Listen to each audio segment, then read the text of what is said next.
ఎవరి పనుల్లో వాళ్ళు బిజీగా ఉంటే మధ్యలో బోరుగడ్డ నిలకడు చాలా పెద్ద ప్లాన్ వేసాడండి.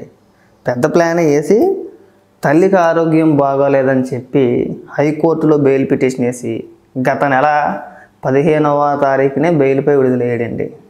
గత నెల 15వ తారీఖున బెయిల్పై విడుదలయ్యాడు.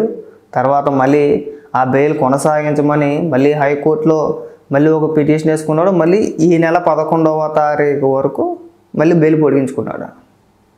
ఎంత చిత్రం చూసారా?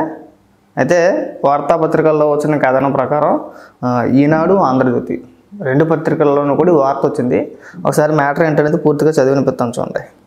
మాయమైపోయాడు Borugadda Anil great escape, bail కోసం హైకోర్టుకే బురుడి, తల్లి అనారోగ్యం పేరుతో హైకోర్టుకు. గత నెల 15వ తేదీన ఆయనకు బెయిల్, రాజమండ్రి జైలు నుంచి గుట్టుగా విడుదల, బెయిల్ పొడిగింపు కోసం మళ్ళీ హైకోర్టుకు.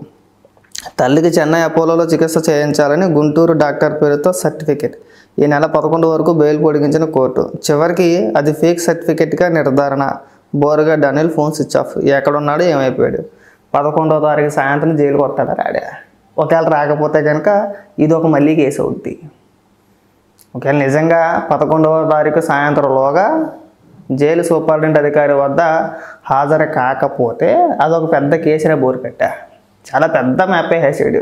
చివరికి బెయిల్ కోసం వాళ్ళ అమ్మగారు చావు బతుకుల్లో ఉన్నారో, చనిపోబోతున్నారో, చాలా క్రిటికల్ పొజిషన్లో ఉన్నారో, ఇప్పుడు నేను వెళ్ళకపోతే చచ్చిపోతారు, ఖచ్చితంగా వెళ్ళాలని చెప్పేసి అని ఒక ఫేక్ సర్టిఫికేట్ పోలీసులు వెళ్ళి అసలు ఈ సర్టిఫికేట్ నిజమా కాదా అని చెప్పేసి అని ఒకసారి వెళ్ళి ఎంక్వైరీ చేస్తే అసలు అలాంటి సర్టిఫికేట్ ఏది మేము ఇవ్వలేదు, అసలు వాళ్ళ తల్లి మా దగ్గర అలాంటి ట్రీట్మెంట్ కూడా చేయించుకోలేదని చెప్పేసి అని హాస్పిటల్ యాజమాన్యం క్లియర్గా చెప్పిందంట.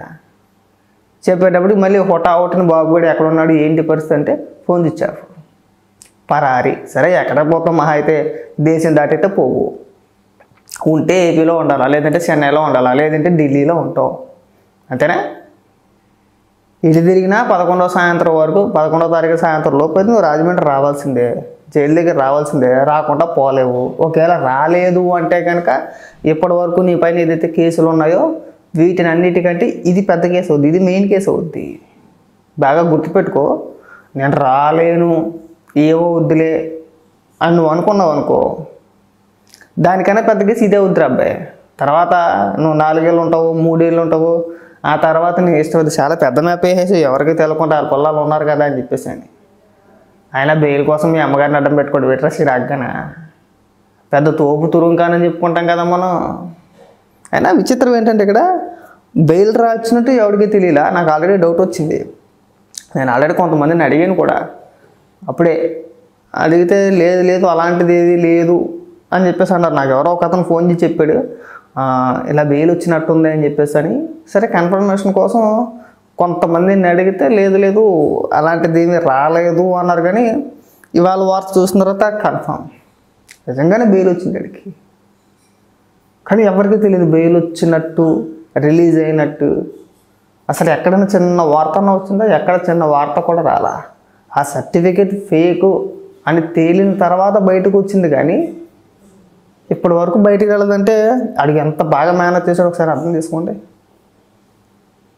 అడో వ్యవస్థల్ని చక్కగా ఎక్కడ తెలియకుండా గుట్టు చప్పుడు కాకుండా మూడో వ్యక్తికి తెలియకుండా బెయిల్ వచ్చింది, బెయిల్ నుంచి బయటకు వెళ్ళాడు, అటు నుంచి అంటే ఎస్కేపు, మళ్ళీ వస్తాడా రాడా అని తెలియదు. ఒకవేళ వస్తే మంచిది, రాకపోతే ఆడికి సొక్కలు చూపించేస్తారు. ఒకవేళ నువ్వు రాకపోతే ఒక పక్కన హైకోర్టును మోసం చేసినట్టు వచ్చింది, మరొక పక్కన బెయిల్ నిబంధనలు ఉల్లంఘించినట్టు వచ్చింది. అదొకటి ఫేక్ సర్టిఫికేట్ ఒకటి, ఇదొకటి.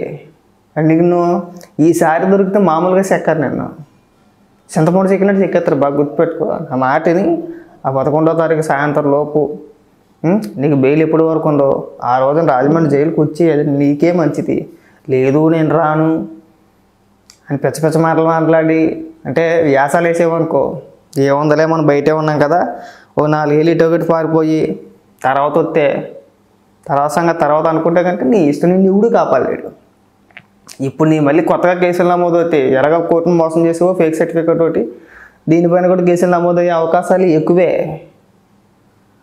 అది దృష్టిలో పెట్టుకొని మనం మర్యాదగా వచ్చేస్తే బాగుంటుంది. లేకపోతే కనుక అది నీ ఊహకే వదిలేయాలి. అది బాగా గుర్తుపెట్టుకో. బెయిల్ వచ్చేసింది, బయటికి వెళ్ళిపోయాం అని సంబరపడిపోకూడదమ్మా. కానీ తెలివితేటలు చూడండి. చివరికి కోర్టులను కూడా ఈజీగా మోసం చేస్తారన్నమాట. ఏమన్నా అంటే తల్లికో చెల్లికో లేదంటే భార్యకో ఎవరో ఒకరికి ఒంట్లో బాగాలేదు, లేదంటే పిల్లలకో ఎవరో ఒకరికి ఒంట్లో బాగాలేదని చెప్పేసి అని చక్కగా నేను లేకపోతే ఉండొచ్చు, ఉండకపోవచ్చు, సింపతి కోసం ఏం చేస్తుంది కోర్టు మాత్రం. ఏం చేస్తుంది? తల్లికి అనారోగ్యం అంటున్నాడు, ఫోన్లో వెళ్తాడేమో అని చెప్పేసి అనుకుంటారు. ఎవరైనా సరే తల్లికి అనారోగ్యం అని ఎవడు అబద్ధం చెప్పడు కదా. ఖచ్చితంగా వాస్తవం చెప్పే ప్రయత్నం చేస్తారు, వాస్తవాలే చెప్తారు. కానీ ఇది ఎంత నీతిదంటే చివరికి తల్లి ఆరోగ్యం బాగున్నా సరే తన తల్లి ఆరోగ్యం బాగోలేదని కోర్టులో పిటిషన్ వేసాడంటే నిజంగా మనిషి కట్టాడు. మనిషి జన్మ ఎత్తినోడు ఎవడైనా సరే అంటే తల్లికి ఆరోగ్యం బాగున్నా సరే బాగోలేదని చెప్తాడు ఇది.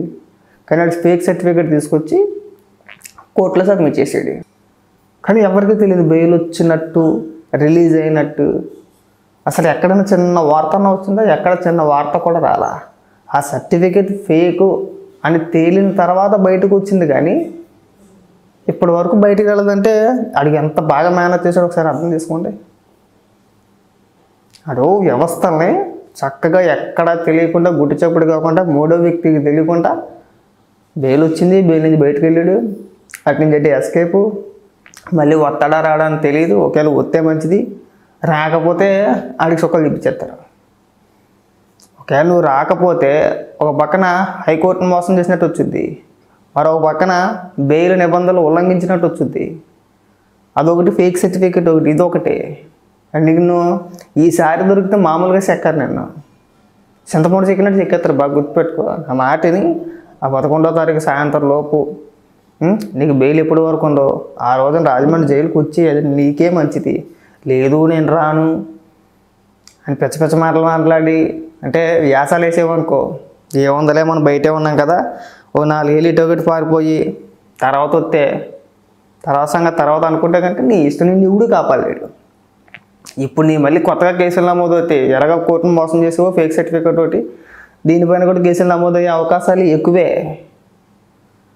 అది దృష్టిలో పెట్టుకొని మనం మర్యాదగా వచ్చేస్తే బాగుంటుంది. లేకపోతే కనుక అది నీ ఊహకే వదిలేయాలి. అది బాగా గుర్తుపెట్టుకో. బెయిల్ వచ్చేసింది, బయటికి వెళ్ళిపోయాం అని సంబరపడిపోకూడదమ్మా. వాళ్ళు తెలివితేటలు చూడండి.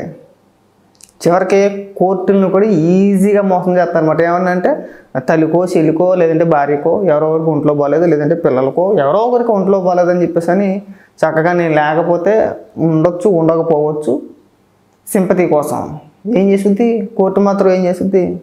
తల్లికి అనారోగ్యం అంటున్నాడు, ఫోన్లో వెళ్తాడేమో అని చెప్పేసి అనుకుంటారు. ఎవరైనా సరే తల్లికి అనారోగ్యం అని ఎవడు అబద్ధం చెప్పడు కదా.